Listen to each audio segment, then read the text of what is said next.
మాకవరపాలెం మండలం లచ్చన్నపాలెంలో నిర్వహించిన ఇది మంచి ప్రభుత్వం కార్యక్రమంలో విశాఖ డైరీ పాలనపై స్పీకర్ అయ్యన్న పాత్రుడు తీవ్ర విమర్శలు గుప్పించారు. సొసైటీ ప్రెసిడెంట్లకు 4 గ్రాముల బంగారం ఇచ్చి సొసైటీ నుంచి 39,100 రూపాయల రైతుల సొమ్ము దోచారని ఆరోపించారు.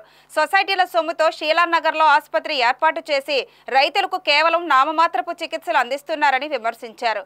ఈ సందర్భంగా ఆయన మాట్లాడుతూ అది పాల రైతులదా తులసిరావుదా అని ప్రశ్నించారు అయ్యన్న పాత్రుడు.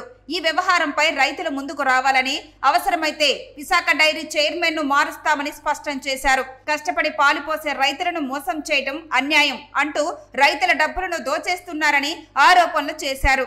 అదేవిధంగా మన జిల్లాలో పాల ఉత్పత్తి చేసి హైదరాబాద్ కు తీసుకెళ్లి ఎక్కువ ధరలకు అమ్ముతున్నారని, ఇది రైతులకు నష్టం కలిగించే విధంగా ఉందని పేర్కొన్నారు. తులసిరావు గారి విశాఖ డైరీలో మీటింగ్ అయింది. పాలకాలం ప్రెసిడెంట్ శ్రీరావుతా శ్రీను వీళ్ళందరూ వెళ్ళారు మీటింగ్కి. ఒక్కో ప్రెసిడెంట్కి ఇంత బంగారం మొక్క ఇచ్చాడు. ఇచ్చాడా నీకు? ఎంత బంగారం మొక్క? 4 గ్రాములు బంగారం మొక్క ఇచ్చాడు వీళ్ళకి. ఒక కాఫీ బిస్కెట్ ఇచ్చాడా?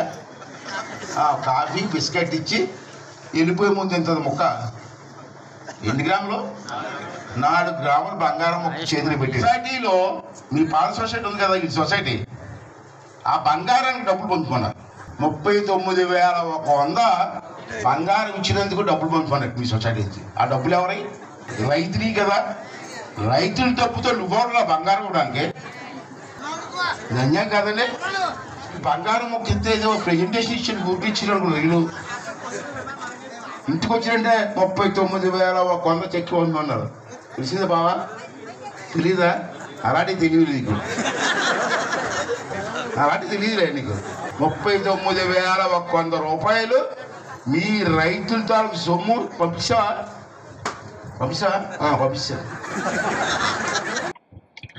మీరు ఇచ్చిన పాలు ఉన్నాయి కదండి, పాలు పోస్తున్నారు కదా, ఆ పాలు విశాఖపట్నం డైరీని పెట్టుకొని ప్రజలకు అమ్ముతుంటారు.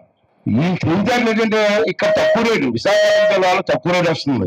అంటే తులసిరావు కొడుకు ఏం చేశారంటే అతనిగా చైర్మన్ మన జిల్లా పాలన్నీ కలిసి పెద్ద పెద్ద ట్యాంకర్లో హైదరాబాద్ తీసుకెళ్లి హైదరాబాద్ అమ్ముతున్నాడు. కరెక్ట్ అని చెప్పింది. హైదరాబాద్ అమ్ముతున్నాడు అమ్మా.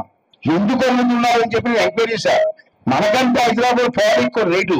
అంటే ఈ సొంత రాజులు ఉన్నాయి కదా విశాఖ డైరీలో సొంత రాజులు పంపించి అక్కడ హైదరాబాద్ మార్కెట్ లో అమ్ముతున్న డబల్ రేటుకి ఎంత డబ్బు వస్తుంది దాని మీద? ఎంత జ్ఞానం లేదు. ఈ రైతులందరికీ పక్క పెడిచాడు. ఎవరో మాట్లాడి భయపడతారు. విశాఖపట్నం జిల్లాలో ఎమ్మెల్యే భయం. నేనే మాట్లాడుతున్నాను ఫస్ట్ ఏమవుతావు, మరి ఏం చేస్తారు చూద్దాం.